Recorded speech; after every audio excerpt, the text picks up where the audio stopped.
Hello বন্ধুরা, আজকের আওলা জাওলায় আপনাকে স্বাগতম। আজকের আওলা জাওলায় যে মুভি নিয়ে আলোচনা করব, এই মুভিতে নায়িকা কান্দে, নায়ক কান্দে, সাইড ক্যারেক্টার কান্দে, খালি কান্দা আর কান্দা। মানে এত বাজে ভাবে কান্নাকাটি করছে, দেখলে আপনিও কেঁদে ফেলবেন। আমি নিজেও কেঁদেছি। কেন? দুঃখে কেঁদেছি ভাই, দুঃখে কেঁদেছি। মুভি দেখতে বসে এটা কি দেখেছি, সেই দুঃখে আমি কেঁদেছি। তাই? মুভির নাম হলো কন্যা। ও আচ্ছা। তো বন্ধুরা, চলেন শুরু করে দেই মুভি বাস আমিরের আউলা ঝাউলা। চলো ভাই। মুভির গল্পের অবস্থা এমন, এই পুরা গল্প আমি নিজে বুঝতে পারি নাই, আপনাদের বুঝাতেও পারবো না, তাই দৃশ্য টু দৃশ্য হবে না। এখানে কে কেমন অভিনয় করেছে সেটাই আপনাদের বলবো। ঠিক আছে। মুভিতে নায়ক ছিল 4 জন আর নায়িকা ছিল 5 জন। বলেন কি? এই বান্দার সাথে ছিল এই বান্দার জুটি, এই বান্দার সাথে ছিল এই বান্দার জুটি, এই বান্দার সাথে ছিল এই বান্দার জুটি। আর এই যে অদ্ভুত প্রাণীটা, উনার নায়িকা ছিল এই 2 জন। মারহাবা, মাশাআল্লাহ, সুবহানাল্লাহ। মুভির শুরুতে এই কন্যা মাটি কেটে ওষুধ কিনে তার মাকে ওষুধ খাওয়ায়। তারপর তার মায়ের সামনে একটা গান গায়। খোদার পরে তোমার আসন। গানটা তার মা শুনে, শোনার পর শি ইজ ডেড। মানে গান শুনে নায়িকার মা মারা যায়। আরে মারা যাওয়ার পর যে কবরটা, সে কবরের পাশে ওনারা দাঁড়াইয়া দোয়া করতেছে, কিন্তু কবরের অবস্থাটা দেখেন কত পুরনো। 5 মিনিট আগে যে মানুষটা মারা গেল, সেই কবরের সরঞ্জাম এরকম পুরনো পুরনো তো পুরনো। কবরের চারিপাশে যে বেড়াটা, সেই বেড়ায় ঘাসও হয়ে গেছে। কি কন্যা কোন ভাই? এইটা কিভাবে সম্ভব? মেনে নিলে সবই সম্ভব। এই কন্যা আবার এই ভদ্রলোককে পছন্দ করে। তো যাই হোক, এই কন্যা মনে মনে ভদ্রলোককে নিয়ে গান গায়।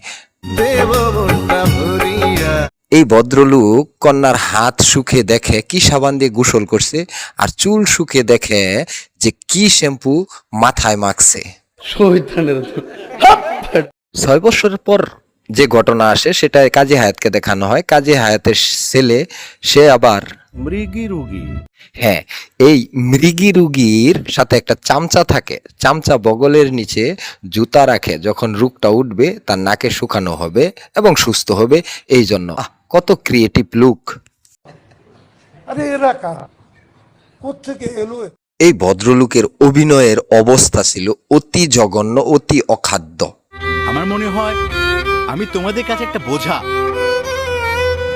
আমি আর কারো কাছে বোঝা হয়ে থাকতে চাই না, মা। তারপর দেখা যায় এই ভদ্রলোক লুকিয়ে লুকিয়ে মেয়েদের গোসল করা দেখে। আর গোসল করা দেখে তো দেখে এইখানে মেয়েকে প্রেমের প্রস্তাব দেয়। মেয়ে যখন রাজি হয় না, সে নদীতে ঝাঁপ দেয়, মানে পানিতে ঝাঁপ দেয়। ঝাঁপ দেওয়ার পরে ওনার ওই রোগটা উঠে যায়। মেয়ে তাকে টেনে হেসড়ে উপরে তুলে। উপরে তোলার পর মেয়েটার, মানে নায়িকার ডায়লগ ছিল এইরকম। তুমি কি করতেছিলা? তুমি হাসা হাসাই পানিতে ডুবে মরতেছিলা?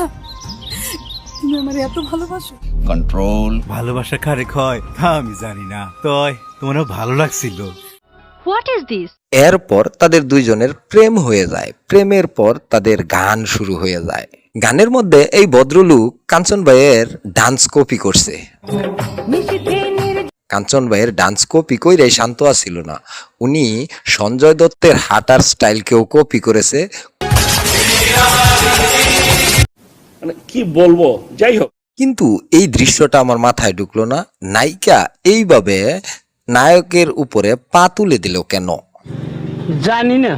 আমি বুঝতে পারছি এটার ঘটনা কি। কামনার আগুনে জ্বলে পড়ে এইভাবে পাও তুলে দিছে উপরে। এরপরে দেখানো হয় 2টা মেয়ে হেঁটে আসতেছে, একজনের চুল লাল আর একজনের চুল লাল না। হঠাৎই একজন আরেকজনকে কলা অফার করতেছে। এই নে কলা খা, ধর। কলা খাওয়ার অবস্থা দেখে আমার একদম বান্দরের কথা মনে হয়ে গেছে। চুলও যেহেতু লাল, তাই বান্দরের কথাটা আমার সবার আগেই মনে হয়েছে। অসভ্য। কলাটা অনেক মজা।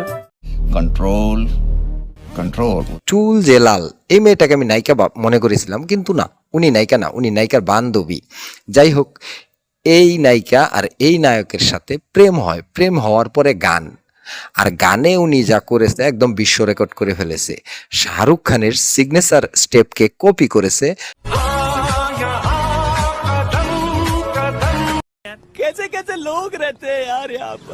আর ওনাদের অভিনয়ের অবস্থাও ছিল অতি জঘন্য।